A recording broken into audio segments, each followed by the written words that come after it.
Uy, kabayan, humahangos. Oh. Ay, boys. Pare, may nakapansin ba kayo nitong ano, na dumaan na babae na maputi, chubby? Uy, kabayan, bakit? Humahangos ka. Babae maputi. Nag-away kami kanina eh. Ako si Dong Pulubi, walang masyadong kayamanan, pero matulungin at masayaing kaibigan. May puso namang tapat, hindi kumakalas.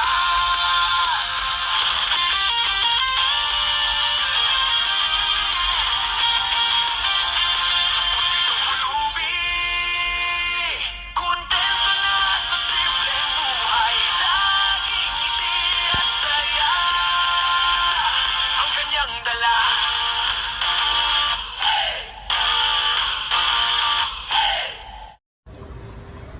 Pare, gusto. Ito, sarap ng panahon ngayon, masarap magkape. Kasi malamig pa rin. Pero alam mo ba, yung tea dyan sa kabila, 350. Mura no? Oo nga, Dito, 1 dirham. ito, 1 dirham lang. Mura dito. Murag Kaya nga doon tayo bumili. Ano naman yung mapapayo mo yung mga kababayan natin na gusto magbakasyon this March? Alam mo naman, may tabi buwan. Ano mapapayo mo? Problem is that, kung sa akin lang, unang-unang isipin natin yung tinatawag nilang kaligtasan, yung safe tayo. Yung Safety. number one yung safety Number first. one, safety. Kasi, anytime naman pwede kang umuwi pag safe ka na. Eh, gusto nyo bang yung plano nyo is sinasabayan ng jet daw? Yan, pagkalam ko, Saka nag-iisip ka na na baka matamaan ng hindi ka safe. Oo, di ba? Mag-aalala ang pamilya mo. Teka, may humahangos. Uy, kabayan, humahangos. Oh. Ay, boys. Pare, may nakapansin ba kayo nitong ano, na dumaan na babae na maputi, chubby? Uy, kabayan, bakit? Humahangos ka. Babae maputi. Nag-away kami kanina eh. Oo, ganun ba? Oo. Kasi may pinapanood kaming love team. Ah. Nag-away kami. Kasi ang pinapanood ko yung ano, yung EDSI. Ah, yung kalingap. Yung kanina. Nanonood din kami ng panding kami ng EDSI. Yung ano. Ah, yung bagong love team. Kasi medyo maganda yung bata. Oo, yung bago. Oo nga, oo. Yung bago na eh. Yung bago, oo, kaya pala. Oo. So ngayon, nangyari? Ngayon, hindi kami nagkasundo. Nag-away kami. Saan Kaya- nagpunta ngayon? Hindi ko nga alam eh. Kaya nga nagtatanong ako dito sa inyo kung napansin niyo siyang dumaan dito. Nakikita ka, pre? Parang may napansin ako pero parang hindi siya mataba eh. Hindi siya yon. Hindi siya chubby eh. Maputi lang. Hindi. Maputi. Ay, hindi naman sobrang puti. Medyo kapatyan.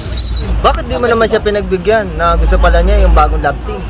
Parang di na kayo nag-away. Eh, pansa ko ng ano eh, ng EDSI. Parehas tayo, pre. Sa bagay maganda yung luma pa rin na AC. Easy pa rin. Oo, easy Oo, pa ako rin eh. Ikaw, ano bang gusto mo love team? Siyempre, yung EDSI pa rin. Easy pa rin. Ah, kaya pala kayo nag-away eh. Yung bagong, hindi natin ano yan, hindi pa natin nasubukan pa. Ay, ganun ba? Ano masasabi mo, kuya? Kung kukunin ko yung ano, yung talagang sign yung mag-asawa, siyempre, yung nakaugalian mo, yung talagang ano niya, pinapanood niyo na ilsi, dun sana. Kasi, Maganda nga naman yun. oo, Kasi sanay na yung mga tao sa kanila. ayun nga eh. Eh, kaya lang, ang tatanungin natin yan, kung ano yung masasabi na asawa mo. Yun lang, sana magkita kami. At doon kami mag-uusap ngayon. Nandiyan lang Eh, ano masasabi mo, kuya? Baka ano lang yun, nagpapaano lang siya yung tawag doon, Palamig, no? nagpapalamig, Oo, baka nandiyan lang ganun. yun, paikot-ikot lang yun. Uwi mo yun. Mamaya gawin mo to, bro. Bali, pagdating niya, masamasahin mo konti yung greeting mo siya. Suyuin. Oo, suyuin mo. Baka masakit ang katawan niya. Tapos, pag lumigay na kayo, yan na, umpisan nyo na. So, ano talaga yung gusto mong panoorin para ano tayo dito yung nag-aaway. Pero kung sa akin pa rin, itchy pa rin ako. Oo, ano masasabi mo ngayon? Ayun pala, o sige, hayaan mo pare, pag-uusapan namin mamaya. Kung sino yung maunang manood, sino yung susunod na palabas. Eh, ikaw, ano masasabi mo, pare? Para sa akin, number 1, AC pa rin. Siyempre, number 1 fan din ako ng EDSI. Ayun. Although maganda yung bagong love team, di naman namin binabash yung bagong love team. Ayun nga. Pero doon pa rin kami sa itchy EDSI. pa rin. AC Oo, pa rin. di ba? Galing, no? EDSI, number 1. Number 1. Kaya, A few moments later. Oh, ayan na si Kabayan, bumalik. uy! Ay, Oh, kabayan. Ako na yung asawa ko. Nakita mo na? Oo. Ito, boss. Napag-usapan namin, ang unang papanoorin namin, yung EDSI. Pagkatapos ng EDSI, yung mattress naman. Yung bagong Yun lab ang team pagkasuduan naman. namin. Hindi ayos. Ayos. At least naayos niyo ang problema. Oo, naayos na namin. Ang mga mag-asawa, dapat talaga nag-uusap yan para hindi ano ang tama. problema. Tama Magbigyan yun. ng solusyon. Kaya dapat appear tayo dyan. Appear tayo dyan. Appear na. Galing At yan. least, lahat ng mga asawa mo, saka ikaw, okay na. Bilis na nakatakbo layo yung tinakbo mo, ba't? Oh, so kayo doon, ano masabi mo?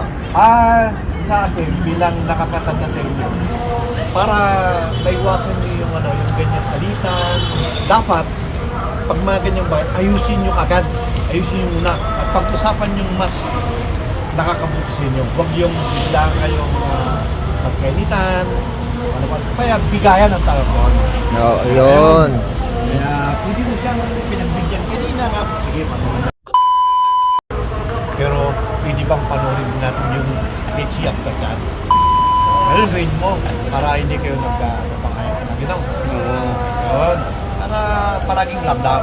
Kasi ang HC ay puro labdab. Yun. Anong masabi mo, pare? Para sa akin ganun pa rin. Number 1 pa rin. Oh, yun pala eh. Kaya dapat talaga paniwalaan natin si Kuya Don kasi siya ang mas nakakatanda sa atin. Di ba, pare? Tama yun. Galing. Okay? Ano masabi mo, Kuya Don?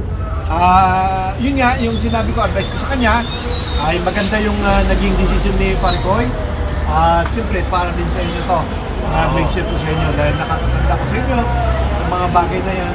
Kaya pagka meron kayong ganyan na hindi na pagkasunduan, ayusin nyo kagad. Kasi mahirap yung walang katabi.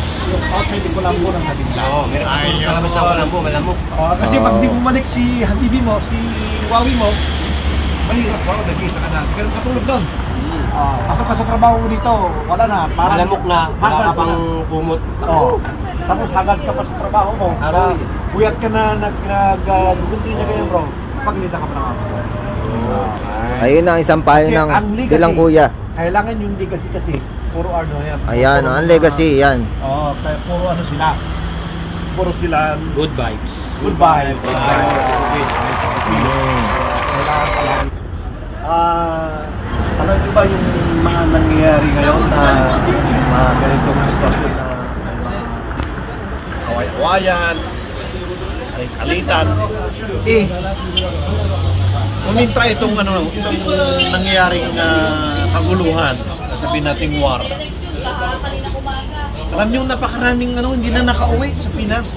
Katulad ko, cancel yung flight ko kasi wala nang flight. Saka yung mga kaibigan ko sa Pinas, hindi nakabalik. Kaya ang hirap pagsabayin natin yung init ng ulo. Wala na tayong kunting pasyensya. Dahil yun nga, gaya mo, diba, mag-flight kayo sana.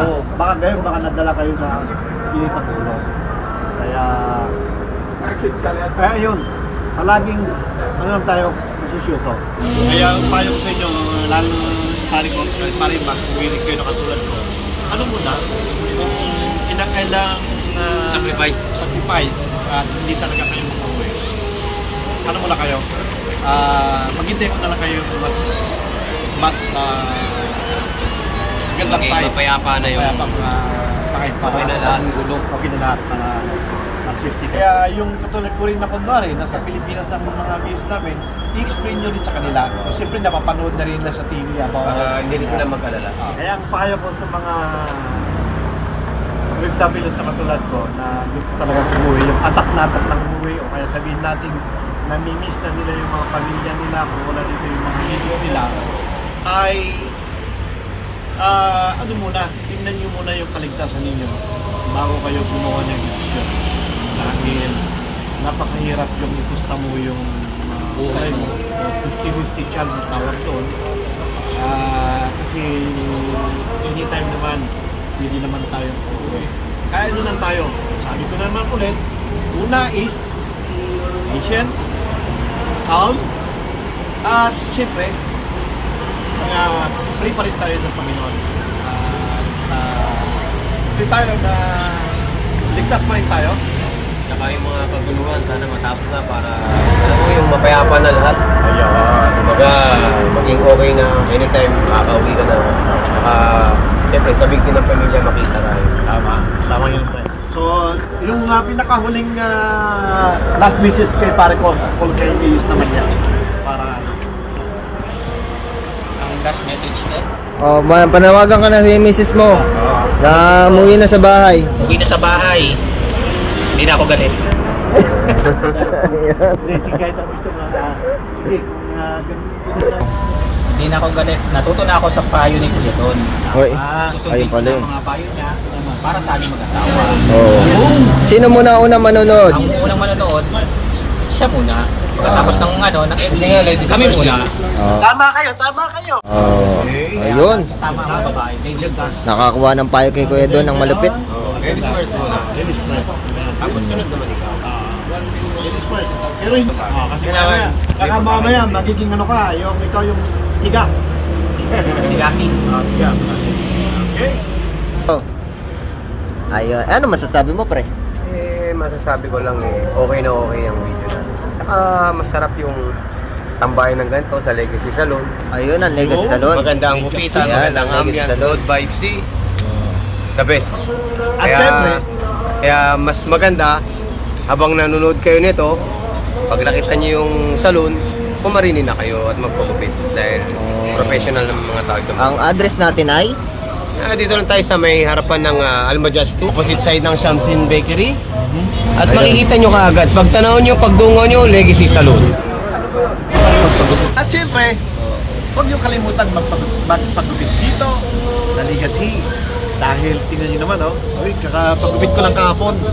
The best ang Legacy. At isa pa, huwag nyo kalimutan i-subscribe si Don Pulube. I hope nagustuhan nyo ang mga video na to at marami pang susunod.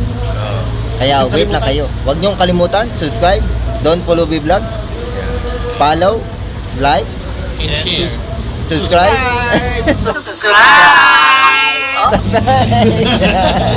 God bless!